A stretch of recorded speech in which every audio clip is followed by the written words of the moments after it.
বন্ধুরা, গ্রীষ্মের প্রচণ্ড দাবদাহের পর অবশেষে বর্ষা এসে প্রবেশ করেছে। আর এই বর্ষার সঙ্গে যে বিষয়ে ঘনিষ্ঠ সম্পর্ক রয়েছে, ওতপ্রোতভাবে জড়িত রয়েছে, সেই বিষয়টি হলো অম্বুবাচী।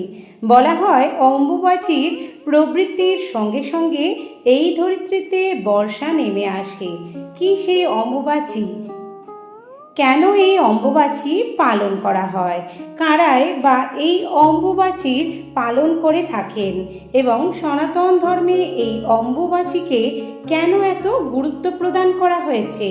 সর্বোপরি এই বছর অর্থাৎ 2026 সাল বাংলার 1433 বঙ্গাব্দে অম্বুবাচী কখন শুরু হচ্ছে, অর্থাৎ অম্বুবাচী প্রবৃত্তি কখন শুরু হচ্ছে আর অম্বুবাচী কখন ছাড়ছে, এই সমস্ত বিষয়ের ওপর আজকের এই ভিডিও রয়েছে। আমি বিস্তারিত আলোচনা করব। পাশাপাশি এই ভিডিওতে আমি আপনাদের জানাবো যে কোন কোন কার্যগুলি নিষিদ্ধ অম্বুবাচী চলাকালীন এবং কোন কোন কার্য অবশ্যই করণীয়। আশা করি শ্রোতা বন্ধুরা এই ভিডিওটি আপনাকে সমৃদ্ধ করবে, তাই ভিডিওটি শেষ পর্যন্ত মনোযোগ সহকারে দেখতে থাকুন এবং সম্পূর্ণ ভিডিওটি দেখার পর যদি আপনার মনে কোনো প্রশ্ন বা মতামত থাকে তাহলে আপনি নিচের কমেন্ট সেকশনে অবশ্যই জানাতে পারেন। নমস্কার বন্ধুরা, লক্ষ্মীপ্রিয়া ডেইলি ব্লগ চ্যানেলের আরও একটি নতুন ভিডিওতে আপনাদের সকলকে জানাই স্বাগত। আশা করি মা কামাখ্যা দেবীর আশীর্বাদে আপনারা সকলে ভালো আছেন এবং সুস্থ আছেন। বন্ধুরা, ভারতীয় দর্শন শাস্ত্র, দেবদেবী পূজা এবং বিভিন্ন আধ্যাত্মিক বিষয়গুলি এই চ্যানেলের মূল বিষয়বস্তু। এবারে আসুন দেরি না করে বিস্তারিত আলোচনায় প্রবেশ করা যাক। বন্ধুরা, হিন্দু ধর্মের একটি অত্যন্ত গুরুত্বপূর্ণ বাৎসরিক উৎসব হলো এই অম্বুবাচী। বিভিন্ন আঞ্চলিক ভাষায় এর বিভিন্ন নাম রয়েছে। কেউ কেউ অম্বুবাচী বলেন, তো কেউ কেউ অমাবতীও বলে থাকেন, আবার কেউ কেউ রজ উৎসবও বলে থাকেন। সনাতন ধর্মে এই পৃথিবীকে অর্থাৎ আমাদের ধরিত্রী মাতা হিসেবে বিবেচনা করা হয়েছে। পবিত্র বেদেও এই পৃথিবীকে ধরিত্রী মাতা বলা হয়, কারণ এই ধরিত্রীকে মাতা রূপে পূজা করা হয় এবং মানা হয়। আমরা সকলেই এই পৃথিবী মাতার সন্তান। অম্বুবাচী রীতির পিছনেও রয়েছে এই পৃথিবীর যে আমাদের মা, এই দৃঢ় বিশ্বাস। নতুন বর্ষা শুরুর প্রারম্ভে পৃথিবী যখন প্রথমবার জলসিক্ত হয়ে ওঠে, তখন তাকে ঋতুমতী নারী রূপে গণ্য করার সনাতন সংস্কারে এই অম্বুবাচী উৎসবটি পালন করা হয়ে থাকে। ঋতুর ঠিক পরবর্তী দিনগুলি যেমন নারীর পক্ষে সন্তান ধারণের জন্য আদর্শ, ঠিক তেমনি অম্বুবাচীর পরবর্তী সময়টায় ফসল ফলানোর জন্য সবথেকে উপযুক্ত বলে মনে করা হয়ে থাকে। প্রত্যেক বছরের মহাজাগতিক ধারায় পৃথিবী যখন সূর্যের মিথুন রাশিস্থ মৃগশিরা নক্ষত্রে অবস্থান করে, সেদিন থেকেই ধরিত্রী মাতা ঋতুমতী হয়ে পড়েন। অম্বুবাচী কথাটি এসেছে সংস্কৃত শব্দ অম্বু এবং বাচী থেকে। অম্বু শব্দের সংস্কৃত অর্থ হলো জল এবং বাচী শব্দের অর্থ হলো বৃদ্ধি। অর্থাৎ বুঝতেই পারছেন, গ্রীষ্মের প্রথম দাবদাহের পর যখন বর্ষার আগমনে ধরিত্রী সিক্ত হয়ে ওঠে এবং নবরূপে বীজ ধারণের যোগ্য হয়, সেই সময়কেই বলা হয় অম্বুবাচী। অর্থাৎ সূর্য আষাঢ় মাসে যেদিন যে সময়ে মিথুন রাশির আর্দ্র নক্ষত্রে প্রথম পাদে গমন করেন, সেই সময়কাল থেকেই মাতৃস্বরূপা পৃথিবী এবং আদ্যাশক্তি মহামায়া ঋতুমতী হয়ে পড়েন। তখন থেকেই অম্বুবাচী প্রবৃত্তি শুরু হয়। তার ঠিক 3 দিন পর সেটা শেষ হয়ে যায়। তখন তাকে বলা হয় অম্বুবাচী নিবৃত্তি। এই অম্বুবাচী নিবৃত্তির পরে কৃষকেরা তাদের জমিতে চাষ করতে শুরু করেন। বন্ধুরা, আমরা জানি প্রতিটি মেয়ে ঋতুমতী হয় বা বলা হয় একজন নারী তারপরে সন্তান ধারণের জন্য সক্ষম হতে পারেন। ঠিক তেমনই প্রত্যেক বছর অম্বুবাচীর এই তিন দিনকে পৃথিবীর ঋতুকাল গণ্য করা হয়। আসলে এই অম্বুবাচী উৎসবের মাধ্যমে পৃথিবীকে নারী হিসেবে মান্যতা দেওয়া হয়ে থাকে। এই সময়ে আসামের অত্যন্ত গুরুত্বপূর্ণ মন্দির কামাখ্যা মন্দিরে অম্বুবাচী প্রথা অত্যন্ত গুরুত্ব সহকারে পালন করা হয়ে থাকে। অম্বুবাচীর সময় নীলাচল পর্বতের উপর কামাখ্যা মন্দিরে লক্ষ লক্ষ ভক্ত এবং দর্শনার্থী জমায়েত হন। তবে অম্বুবাচী চলাকালীন সময়ে দেবীর মন্দির সম্পূর্ণরূপে বন্ধ করে দেওয়া হয়। অম্বুবাচী নিবৃত্তির পর দেবী দর্শনের সুযোগ আসে। বন্ধুরা, এই বিষয়টি নিশ্চয়ই আপনারা জানেন যে শাস্ত্রমতে ঋতুকালে পূজা অর্চনা বা যে কোনো মাঙ্গলিক কার্য করা থেকে বিরত থাকতে বলা হয়। আর এই অম্বুবাচী বা অমাবতীর এই 3 দিন ধরিত্রীর মাতাকে রজস্বলা নারী হিসেবে গণ্য করা হয়ে থাকে। তাই এই সময়ে বেশি কিছু নিষেধাজ্ঞা এবং নিয়ম পালনের কথা বলা হয়ে থাকে, যে নিয়মগুলি সবাই আপনাদের পালন করা উচিত। আর সেই সব নিয়ম আপনাদের আমি এখন বলবো।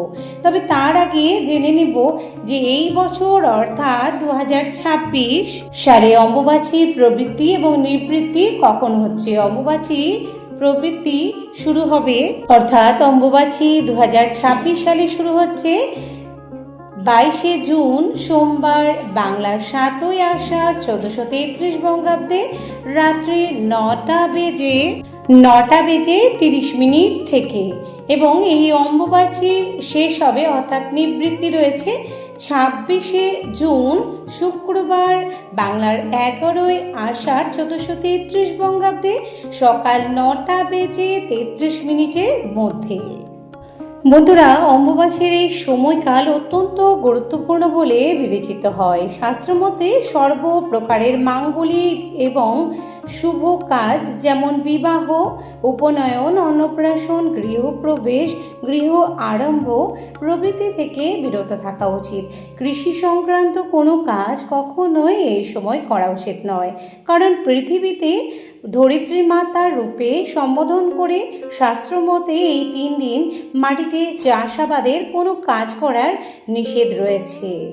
যেহেতু ঋতুমতী মহিলারাই কেবল সন্তান ধারণ করতে পারেন, তাই মনে করা হয় অম্বুবাচীর পর ধরিত্রী সেই রূপেই আরও শস্য শ্যামলায় পরিপূর্ণ হয়ে ওঠেন।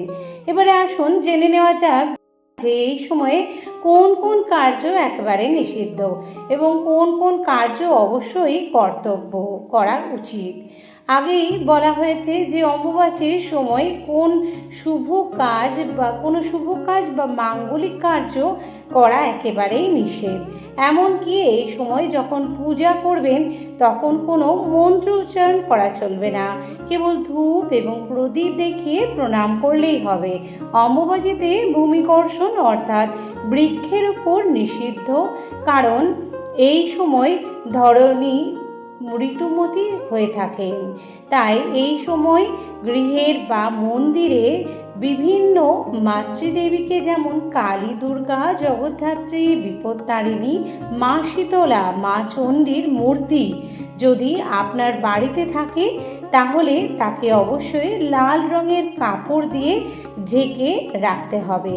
এমনকি আপনি যদি ঠাকুর ঘরে মঙ্গল ঘট প্রতিষ্ঠা করে থাকেন তাহলেও লাল কাপড় দিয়ে ঢেকে রাখতে হবে। এই অম্বুবাচী চলাকালীন সময়ে তুলসী গাছের গোড়াতে মাটি দিয়ে উঁচু করে রাখতে হবে। এই সময় সকাল সন্ধে ঠাকুর ঘরে শুধুমাত্র ধূপ এবং প্রদীপ প্রজ্বলন করবেন, কিন্তু ভুলেও কোনো মন্ত্র উচ্চারণ করবেন না। তবে যারা শাক্তমন্ত্রে দীক্ষিত তারা এই সময় মন্ত্র পাঠ করতে পারবেন। অম্বুবাচীর সময় গুরুর পূজা করা চলবে না। গুরু যদি নারী হন অথবা গুরুমা হন তাহলে তার পূজা করা চলবে। এবং এই সময় গুরু প্রদত্ত মন্ত্র জপ করতেও পারবেন। মনে করা হয় সতী দেবীর দেহের 51 খণ্ডের মধ্যে বিশেষ খণ্ডগর্ভ এবং যোনি পড়েছিল কামাখ্যায়। তারপর থেকেই সতীপীঠের অন্যতম হলো আসামের এই কামাখ্যা মন্দিরটি। এটি তন্ত্র সাধনার অন্যতম একটি পীঠস্থান। প্রচলিত বিশ্বাস অনুযায়ী ঋতুকালে মেয়েরা নাকি অশুচি থাকেন, তাই মনে করা হয় এই সময় ধরিত্রী মাতা স্বয়ং অশুচি থাকেন। আর এই কারণের জন্যই এই 3 দিনে ব্রহ্মচারী, সাধু সন্ন্যাসী, যোগী পুরুষ এবং বিধবা মহিলারা অশুচি ধরিত্রীর উপরে আগুনের রান্না করা কোনো খাবার গ্রহণ করেন না। শুধুমাত্র ফল এবং মিষ্টান্ন খেয়েই তাদের এই 3 দিন কাটাতে হয়। পৌরাণিক সময় থেকে এখনো পর্যন্ত বিভিন্ন পরিবারে বয়স্ক বিধবা মহিলারা এই 3 দিনের অম্বুবাচী পালন করে থাকেন নিষ্ঠার সঙ্গে।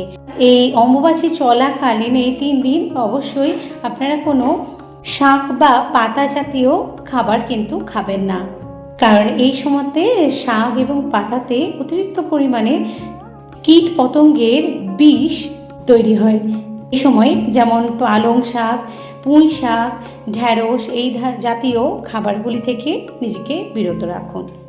3 দিন পর থেকে 3 দিনে ব্যবহৃত জামা কাপড়, বিছানার চাদর সব কিছুই ধুয়ে পরিষ্কার করেন।